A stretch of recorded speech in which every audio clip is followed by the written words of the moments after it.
Hi, I had a question about overconsumption. It was listed in one of your panels as being a 5% change we could make, but a lot of times that's the messaging. And so I'm wondering if it's really only 5%, if it's only going to help by changing 5%, what's the point of not buying bottled water? I mean, and I'm an advocate for all this stuff anyway, so like I have to do this messaging, so that's why I'm wondering, but what do we do about that? And where does that fit into this overall message?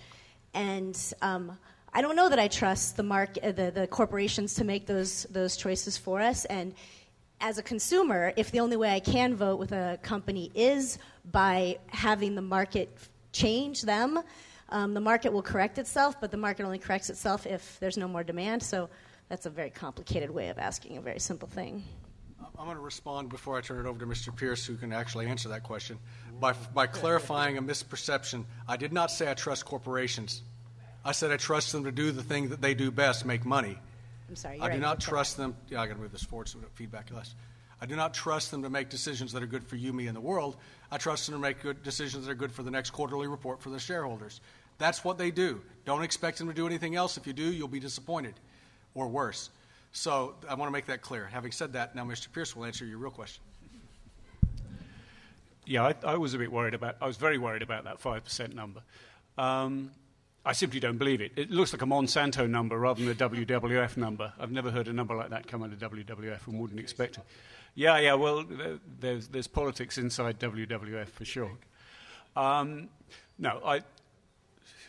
You can argue endlessly about those numbers, but I mean, I think even a modest reduction in, say, the meat consumption of the rich world would probably have an effect greater than 5%. Obviously, and sort of getting back to sort of, getting rid of the obesity problem around the world would probably shave a lot more than 5% off. Now, I simply don't believe that number. But it depends on your presumptions behind it. I thought all of those numbers on that graphic, I thought, while it was a good list of things to have, I thought the numbers, as you say, from Jason Clay, were pretty, I was going to say heroic, possibly heroically stupid might be better. Okay, I have to respond. All right. Well, of course, as an academic, the beauty of citing someone else's work is I don't necessarily have to defend it. On the other hand, what I can tell you is that those are the tools in our toolbox. We can quibble about the percentages, the proportions. What happens in the next 40 years will prove out what those numbers are. But those are the tools in our toolbox. I don't know of any other tools in the toolbox besides those. There are all sorts of reasons to reduce consumption, all sorts of heuristic, ethical, economic, as well as, frankly, ecological reasons to reduce consumption. And so we should do that for all those reasons. I don't believe in monometric approaches. I don't believe in simple solutions to complex problems. That often leads to just more complex problems. What I like to see is that we understand our impact on our ecosystem in which we live. Now, the problem is that we all live in a world that's global. Our impact is global now. That just means we have to understand more, and that means you have a tougher job to educate your kids that they need to understand all of those impacts. Everything's connected. I guess I just want to comment a little bit, not to defend the 5% number, but rather defend the idea, what if something is just a 5% effect? And that there is no silver bullet here, and we want to make all of these changes, and all of these changes add up. And by making one small 5% change and being aware of that, that person might be a little bit more likely to do a second different change that's 5%, and a third change, and a fourth change. And all of these start adding up, because there isn't a single solution anyways, so they're going to have to do more than one thing. And it is very much about the decisions we make as people, individuals. Certainly there are a lot of things that can be made up at a higher level, but what we're doing as individuals, and often those seem like small numbers, but they all add up.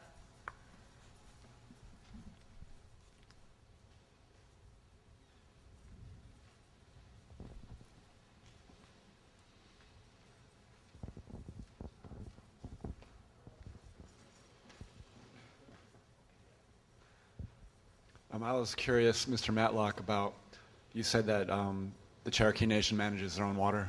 in that area. I'm wondering if there's anything interesting that's happening with the management of the water there that you could speak of.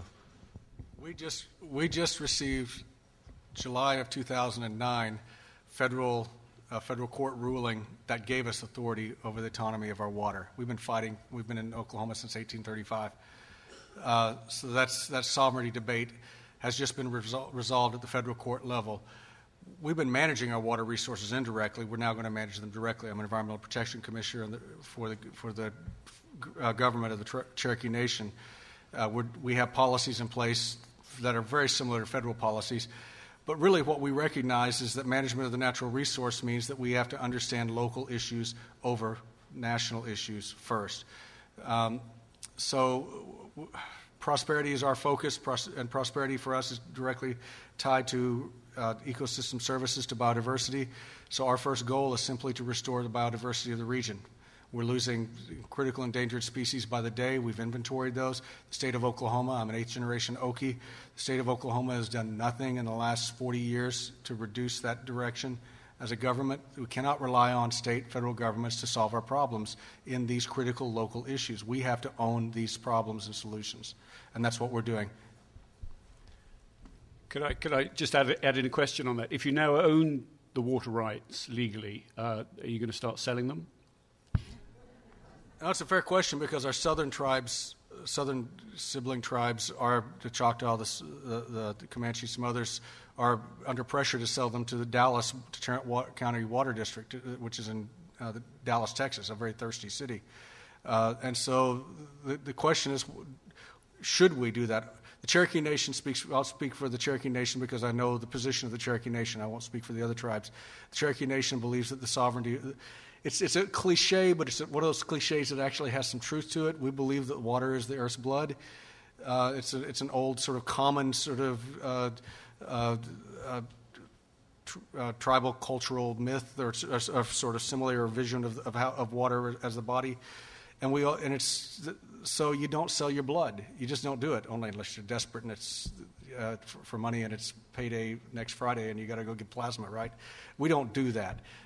It's a religious sacred trust as much as anything else. So no, we will not be engaged in that. But again, we're only borrowing the water because it's passing through our lands. It comes to us by rain and from upstream, and it passes through. So we're part of a larger, more connected system of which we have to be good citizens.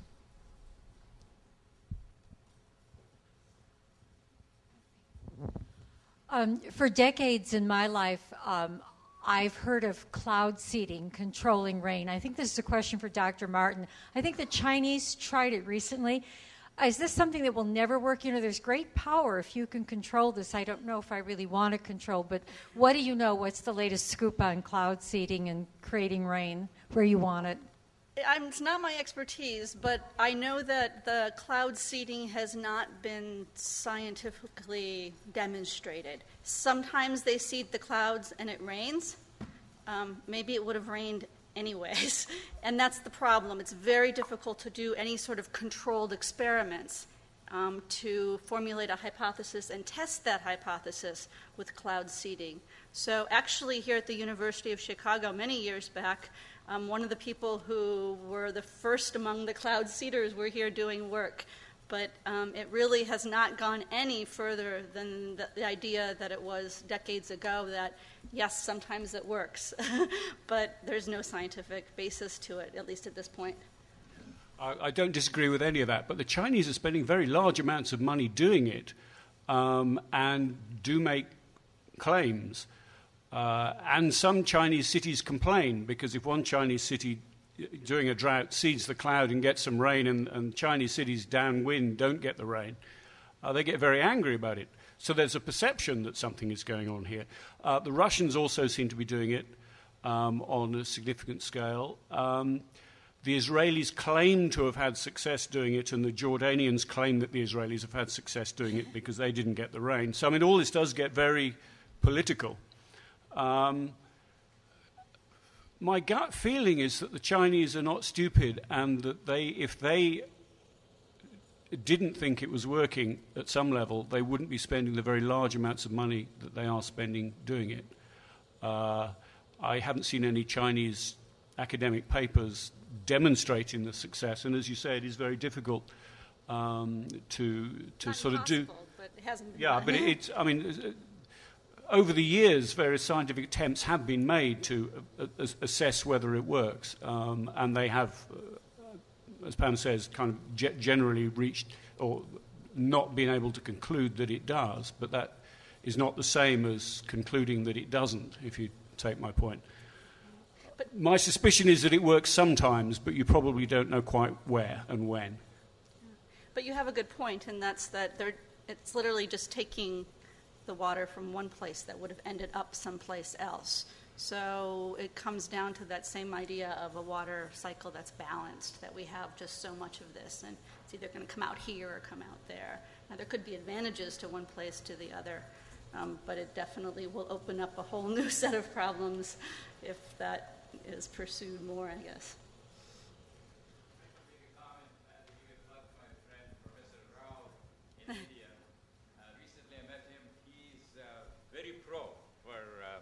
Cloud seeding, and he wrote a book on it. And he did some experiments, and he says the Indian government has to listen to him, and then he can solve the drought conditions in some of the areas where he really feels that it works. So this is what he told me in person. He moderated a session like this, and he was one of the panel members. This same question came up as cloud seeding as an alternative to actually have rains in the arid districts of Andhra Pradesh and other places in the world. So here is a reference for you. I think there is a book written by him. Maybe you can check that one out.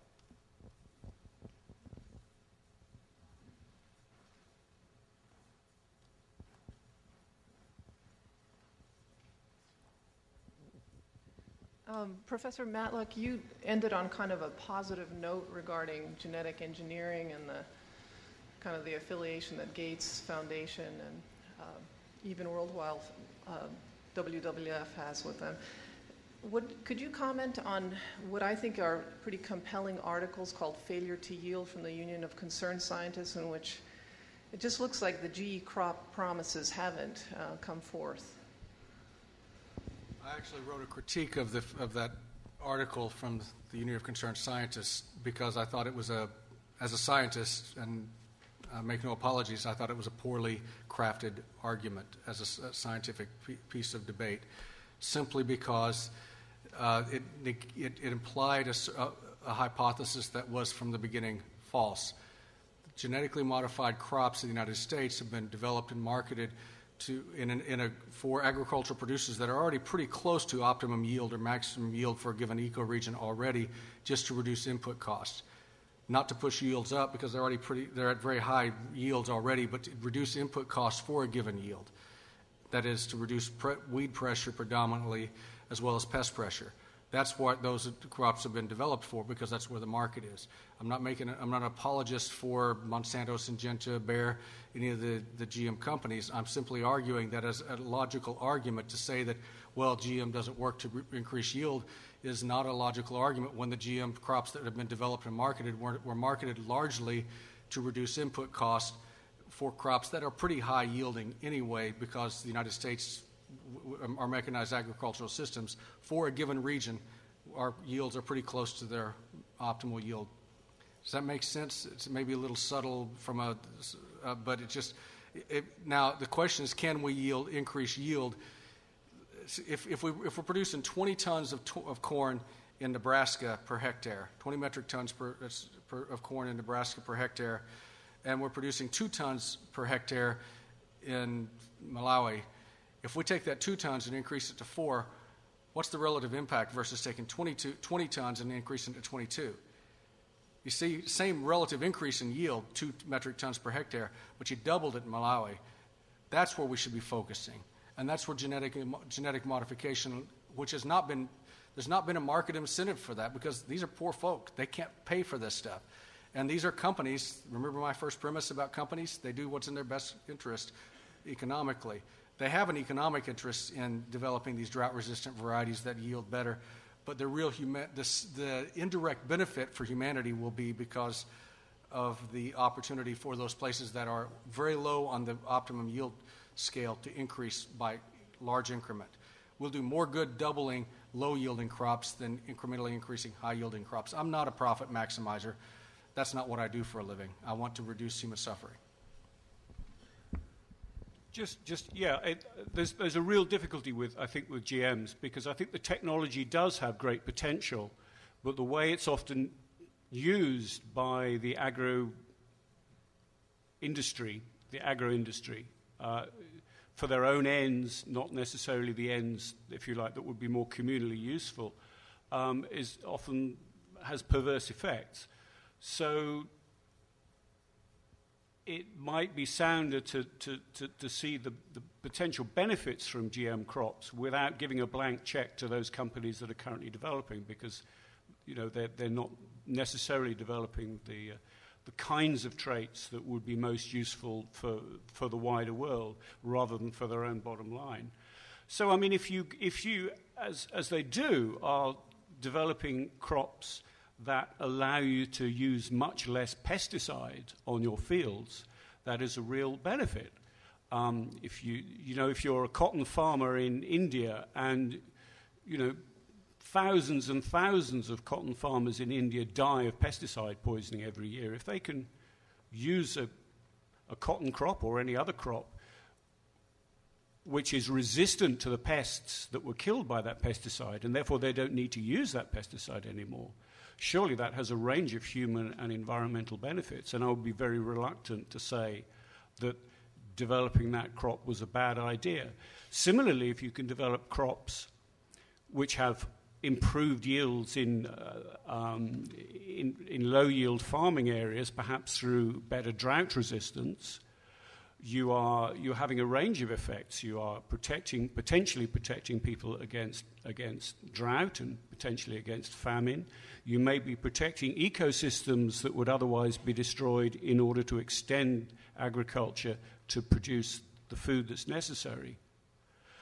So all those are potential gains, in the same way as I would defend the Green Revolution of the 1960s and 1970s, because whatever its downside, it fed the world, and it stopped the world having to destroy most of the rainforests in order to do it by just extending farming.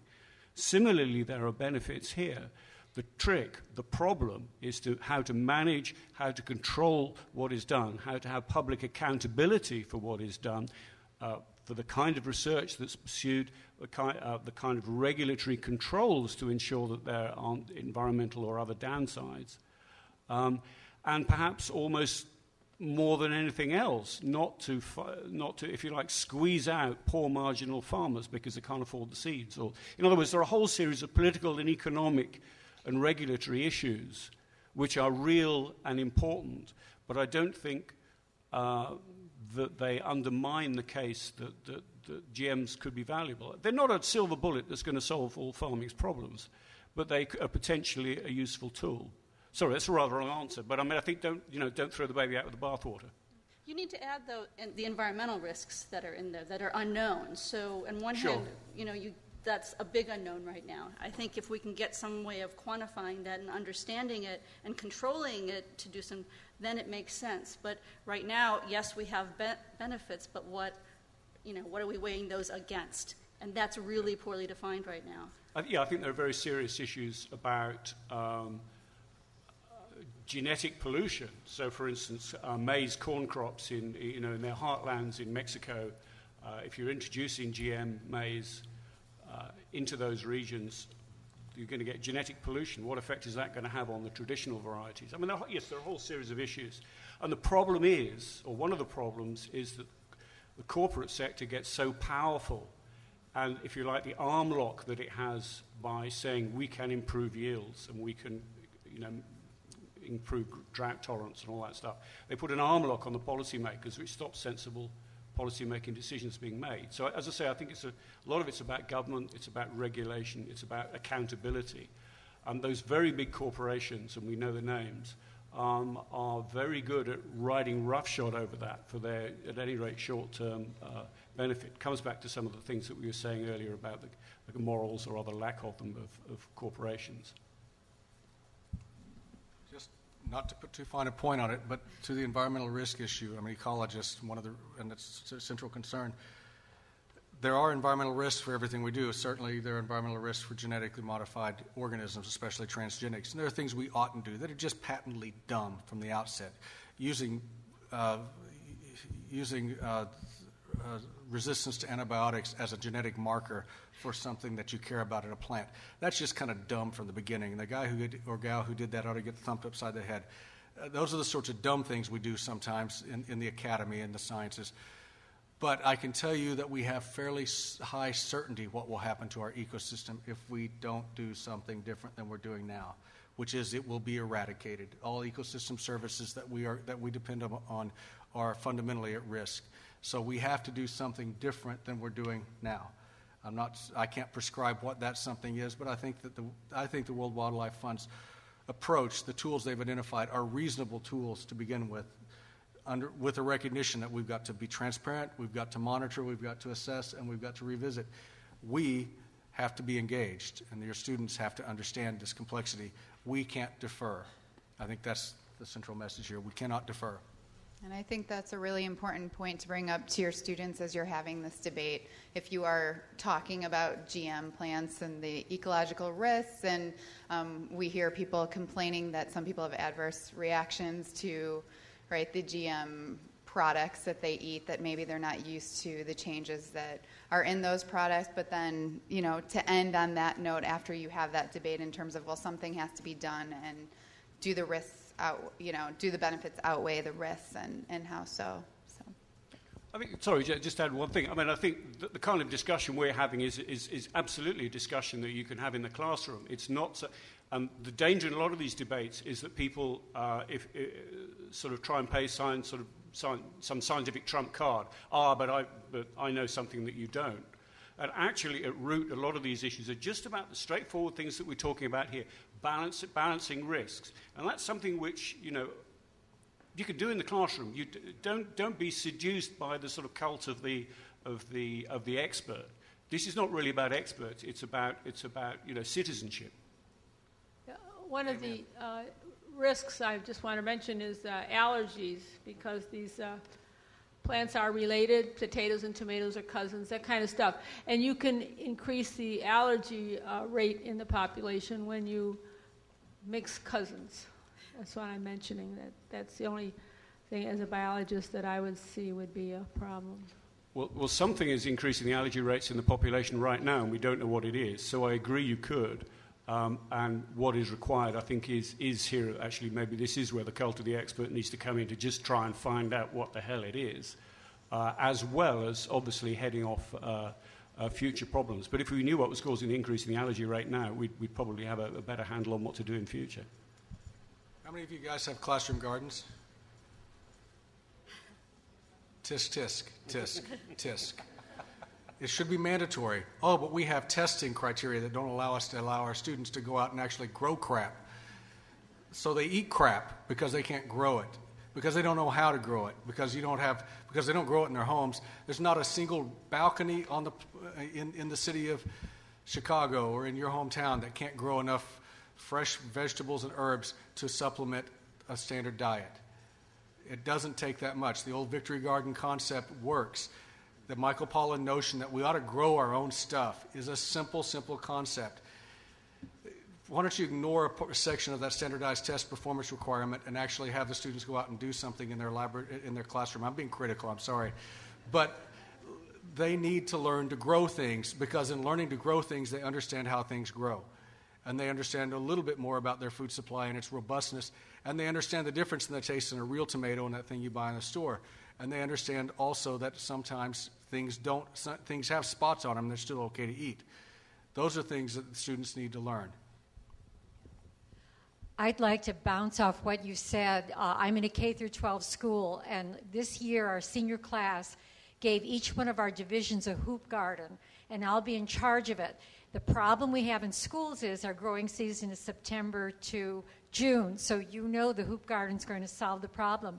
In January, we can grow beets and carrots and spinach, cold weather crops, but I'm very excited for the reason you said. Kids will know, get some sense, that connection you talk about, what goes in their mouth and where it comes from.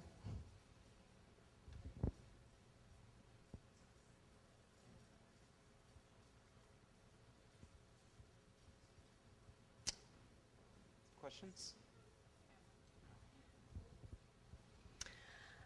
A little earlier, a couple different people had mentioned something about the Gulf Coast, and I've been doing my own research originally on Hurricane Katrina, and so now sort of adding in the whole oil disaster on the wetlands.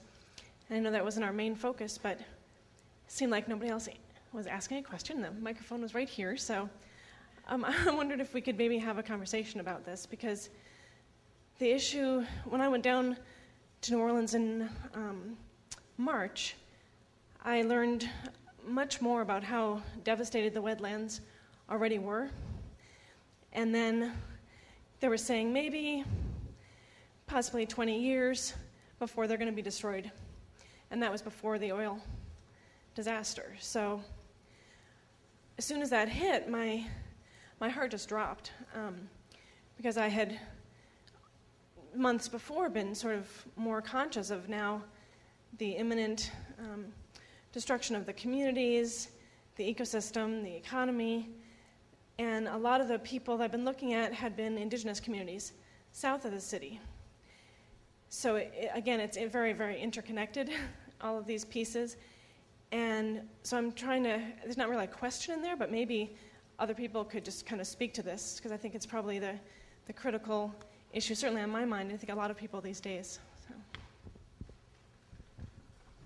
A lot of folks say this is the worst ecological disaster in American history. They forget the Great Depression era Dust Bowl, which was an agroecosystem disaster, human-made, exacerbated by a decadal drought, which resulted in the displacement of hundreds of thousands of my grandparents, neighbors, and family.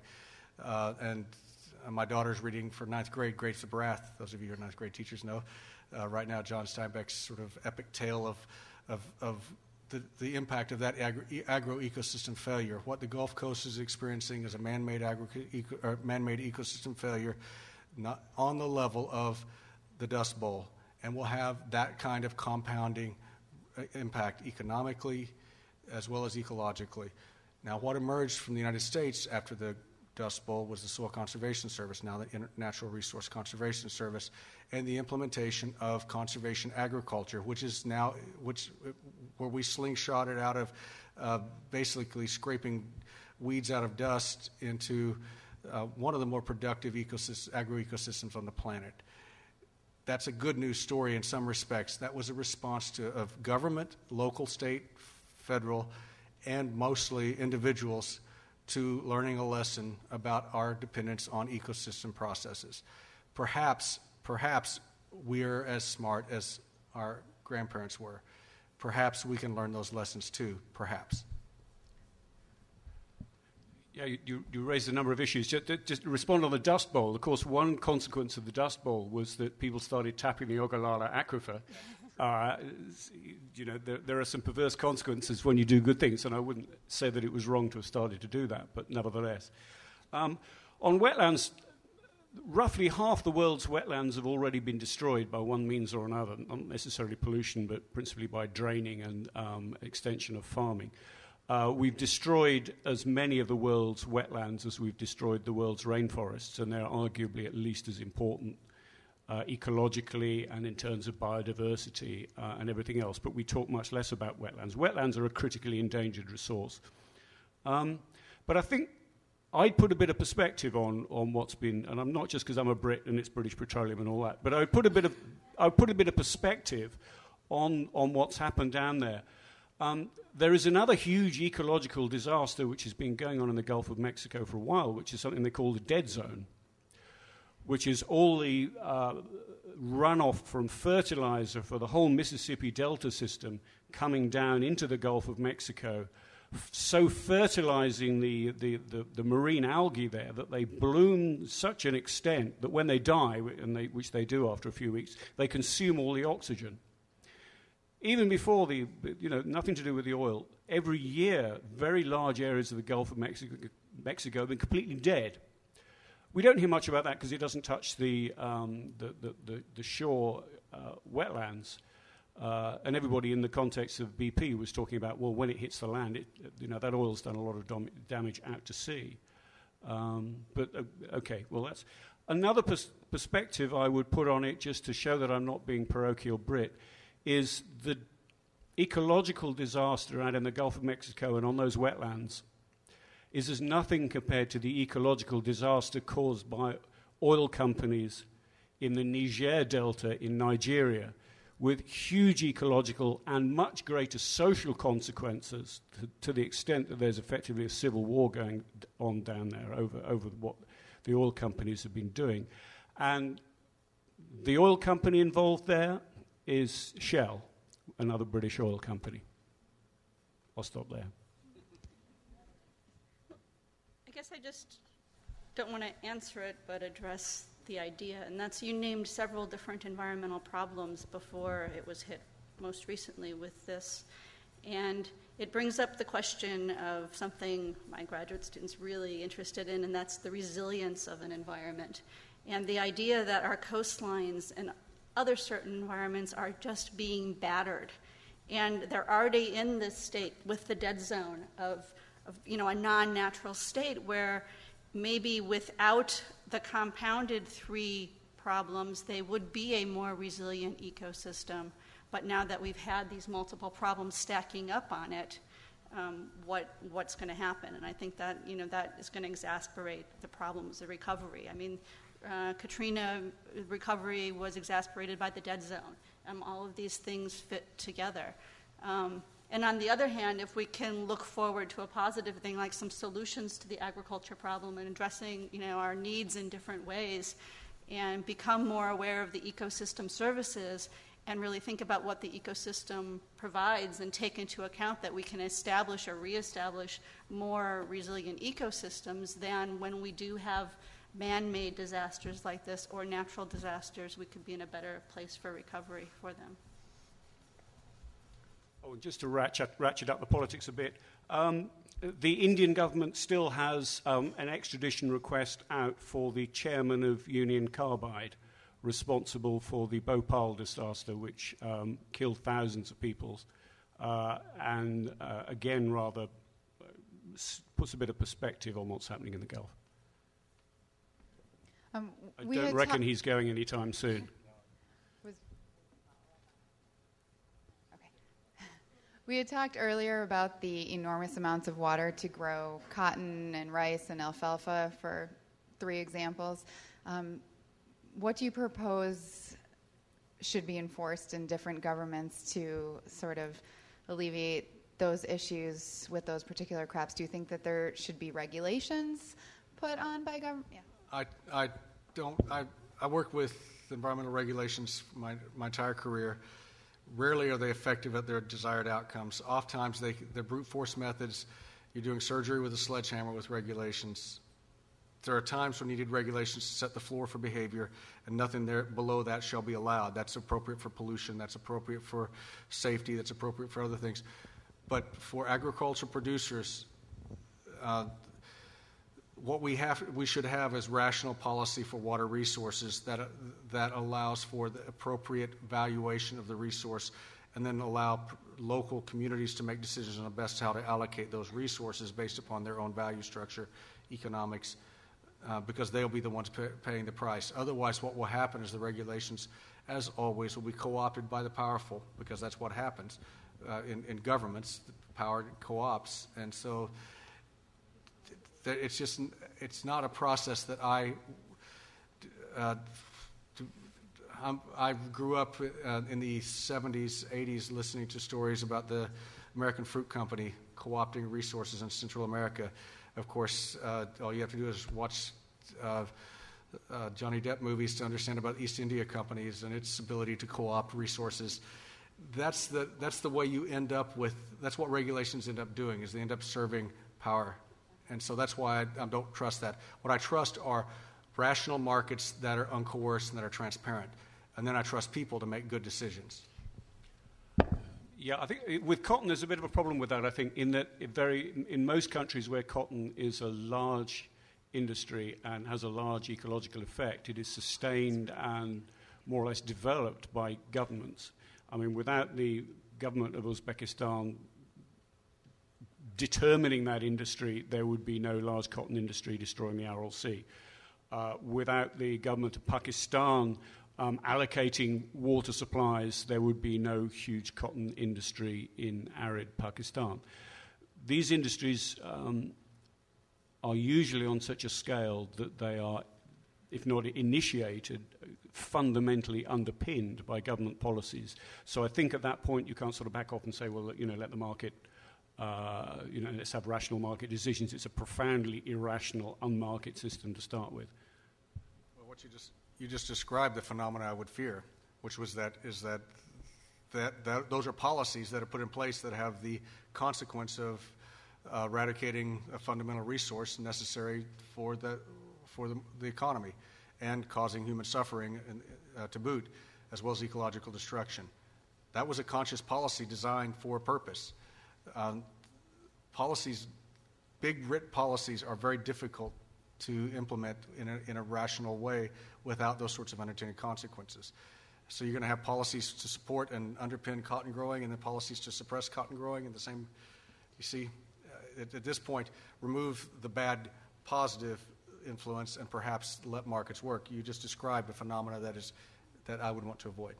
Well, I would say you can let markets work, but you need to have some incentives in there, and you need to be building in these externalities, or what are considered externalities now, of energy, greenhouse gases, the water, obviously, biodiversity, all of this. So, there could be a role for government in the sense that we're investing billions in agriculture now to bolster cotton growing and to bolster corn and soy, and even taking it, as bad as that was to start with, taking it out of its natural rotation because of these subsidies. Why not take some of those subsidies and rather than just allocating them based on market, allocate them based on the ecosystem services?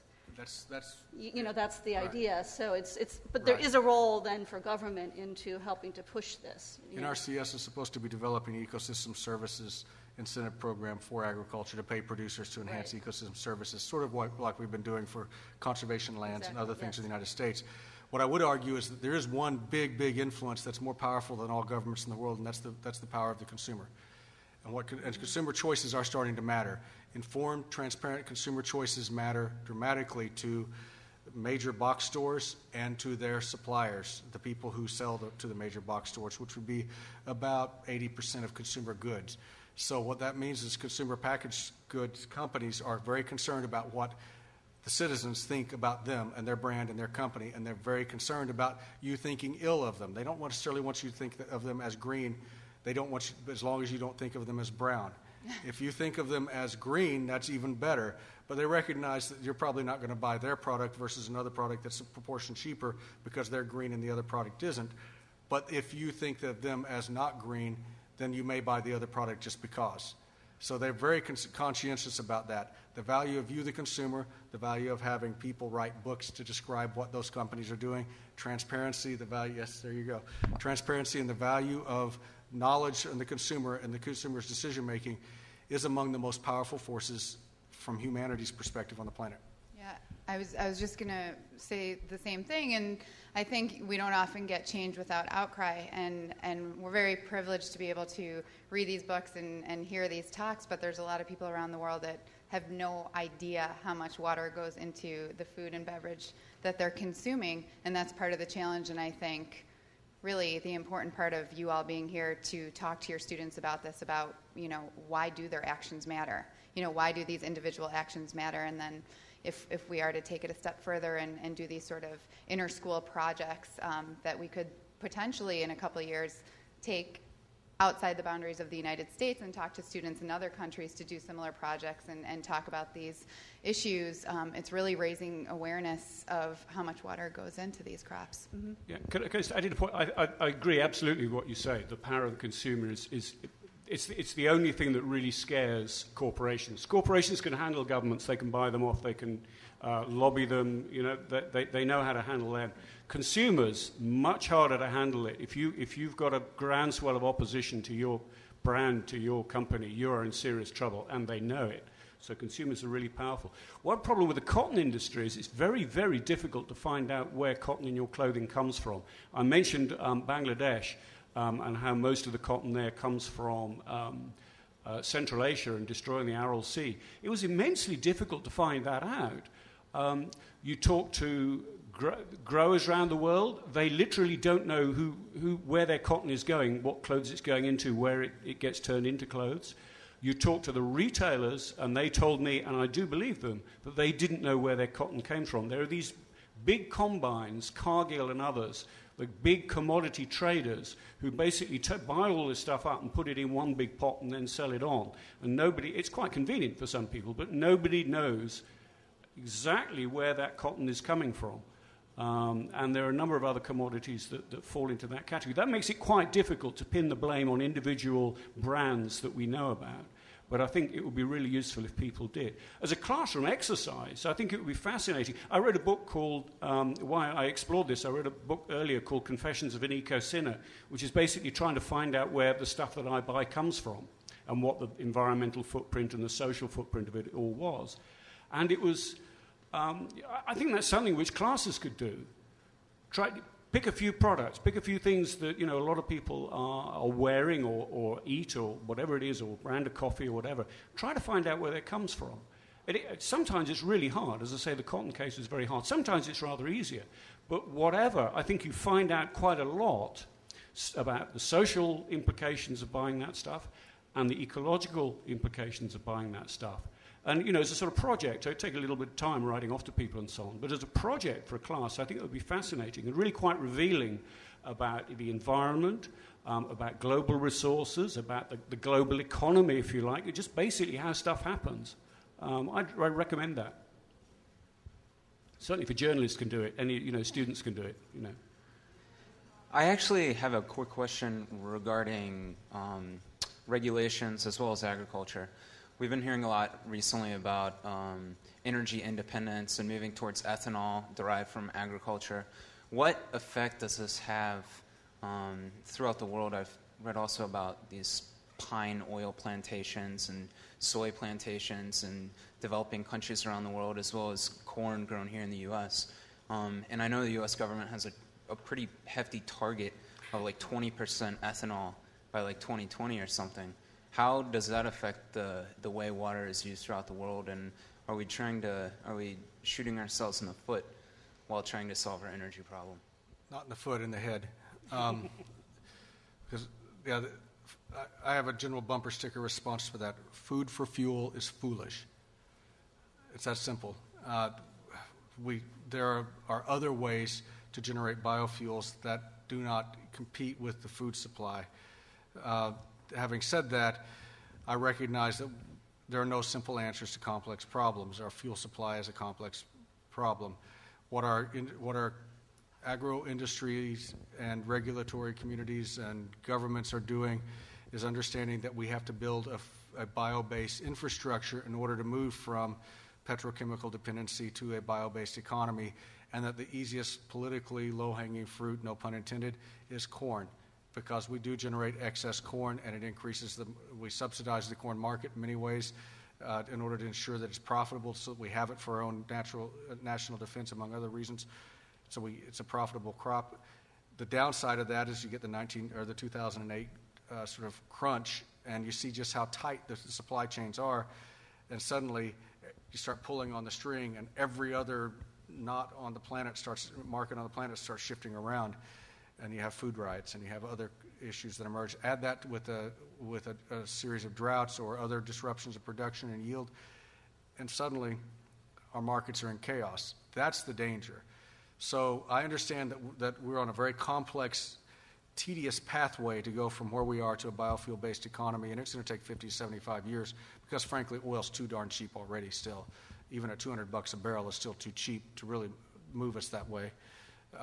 So that... Yes, it's foolish, but it's a necessary foolish stage for us to go through so that we have the infrastructure in place to process, to distribute. It has to be decentralized.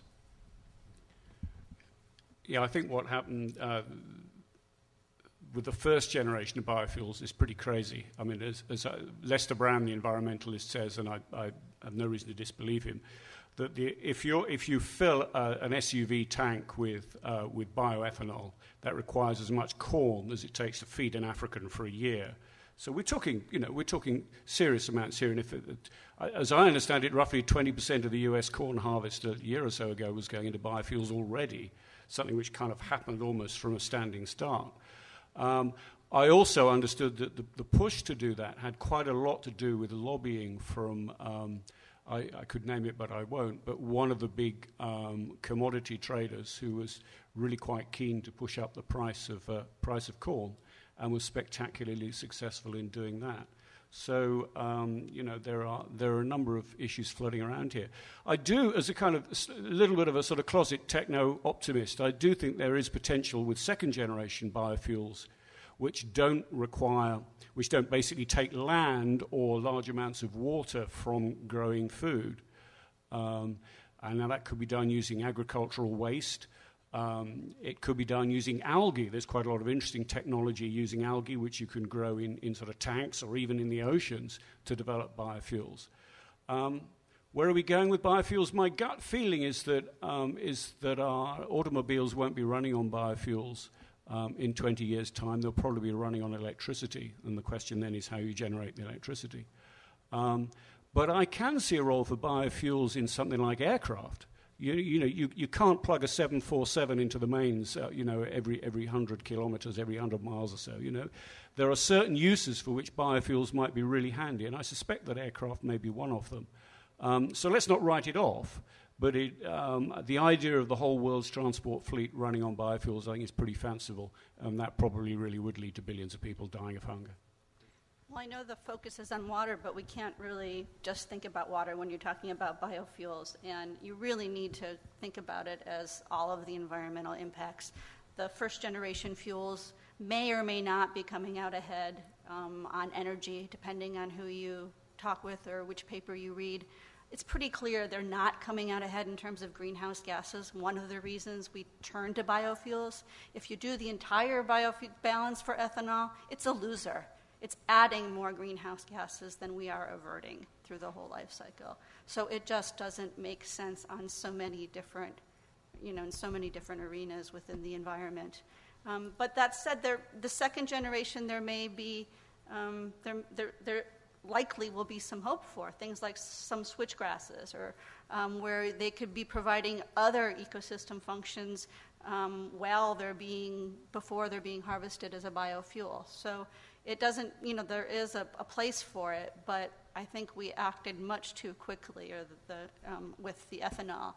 You cited the directive by DOE or DOD to increase the amount of biofuels to some level.